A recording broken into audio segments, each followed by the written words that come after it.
और कष्ट ऐसे शब्द हैं जो हर मानव के जीवन में हैं। अरे मानव छोड़ो, हमारे प्रभु श्री कृष्ण जी भी इनसे नहीं बच पाए।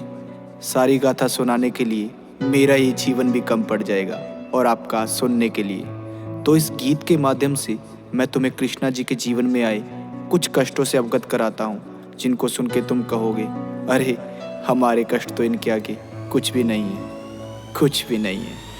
घर कष्ट तुम्हें बतलाने बैठा, सुनते सुनते रो दोगे। और सच्चे हिंदू हो तो सुन लो, अपना यापा खो दोगे। मैं एक एक इतिहास का पन्ना खोज के सामने रख दूंगा। पहले तुम मेरी बातें सुनो, फिर तुम्हें भी कहने का हक दूंगा। अरे कृष्णा जी के दुख तो उनके जन्म से पहले शुरू हुए। वो पृथ्वी पर कष्टों से गिर के गीता ज्ञान के गुरु हुए। तुम तुच्छ मानव हो, कष्ट तुम्हारे उनके आगे फीके हैं। भाई गौर से सुनना, एक एक मैंने शब्द सोच के लिखे हैं। महादेव की और श्री वासुदेव को काल कोठरी में डाल दिया। तुम सोच सको ना कंस ने जेल में कैसा उनका हाल किया। अरे जन्म से पहले कंस ने उनके 6 भाई मार दिए। उनकी माता को कैद रखा और पिता के अस्त्र उतार दिए। अरे जन्म भी जिसका जेल में हो वो कितना भाग्यशाली है। उस नन्हे से बालक के ऊपर विपदा आने वाली है। कृष्णा के रक्त के प्यासे उनके मामा कंस उड़ीक में है। उस मूर्ख को अब कौन बताए, अंत तेरा नजदीक में है। जब कान्हा जी का जन्म हुआ तो वक्त ही सारा थम गया। वहाँ एक एक जो सैनिक था वो बर्फ की भांति जम गया। वसुदेव के बंधन टूट गए,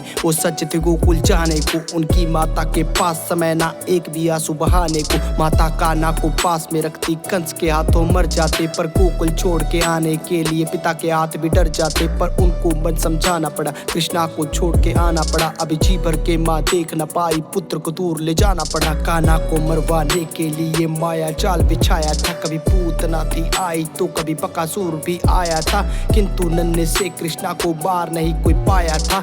नागकालिया को यमुना से कृष्णा ने भगाया था। गोवर्धन पर्वत की पूजा की तो इंद्र रूठ गए। उसने आके अहंकार में रुद्र रूप दिखाया था। मूसलाधार वर्षा करके सब पे कहर बिठाया था।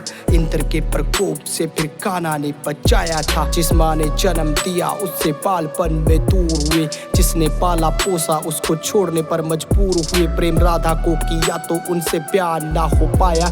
प्रभु के मन में जो था कोई भी समझ न पाया। 14 साल कैद में थे, माता पिता को छुड़ाया। और रोते रोते उनको अपने गले से लगाया। सुदामा मिलने उनको आया, द्वारपालों ने भगाया। उसने खुद को श्री कृष्णा जी का मित्र बताया। सब हंसने लगे उनपे और मजाक भी उड़ाया। कान्हा दौड़े आए, उनको अपने गले से लगाया। और परम मित्र होने का प्रमाण भी दिखाया। उनके चरणों को खुद धोया, उनके पैरों को दबाया। अपने हाथों से सुदामा जी को भोजन भी कराया। उनकी टूटी फूटी झोपड़ी को महल बनाया। उनकी टूटी फूटी झोपड़ी को महल बनाया।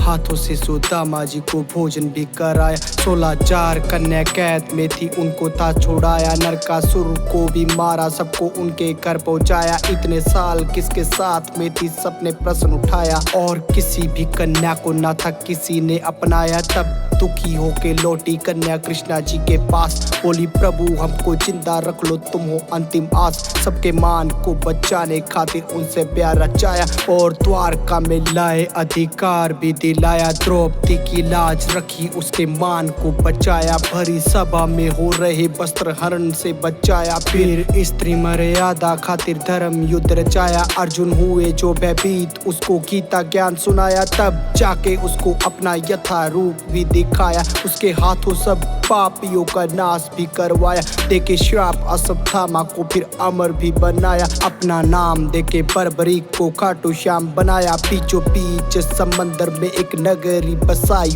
बड़े प्यार से बनाई और द्वारका कहलाई। किया कौरवों का नाश, मिला गांधारी से श्राप। उनके श्राप से ही नगरी जाके सागर में समाई। अपनी आंखों से ही होते देखा वंश अपने का नाश। पर चेहरे से ना कृष्णा लागे थोड़े से उदास। जाके जंगल में बैठे सोने लगे, वृक्ष के नीचे दिखे हिरण की भांति खड़ा शिकारी। दूर पीछे उन्हें कर्म करना आता था और धर्म को अपनाया। खुद का अंत बाली रूपी चरा से करवाया। भील से करवाया, शिकारी से करवाया। खुद का अंत बाली रूपी भील से करवाया।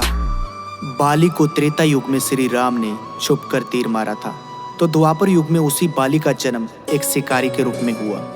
जो कर्म किए हैं उनका फल भुगतना पड़ता है, चाहे इस जन्म में नहीं तो अगले जन्म में ही सही। वो दूसरों को धर्म का ज्ञान देते थे तो खुद के लिए कैसे नया नियम बनाते। दुख झेले, पीड़ा झेली, फिर भी अपने कर्म किए। ऐसे ही नहीं वो कृष्णा कहलाते, ऐसे ही नहीं वो कृष्णा कहलाते। राधे राधे।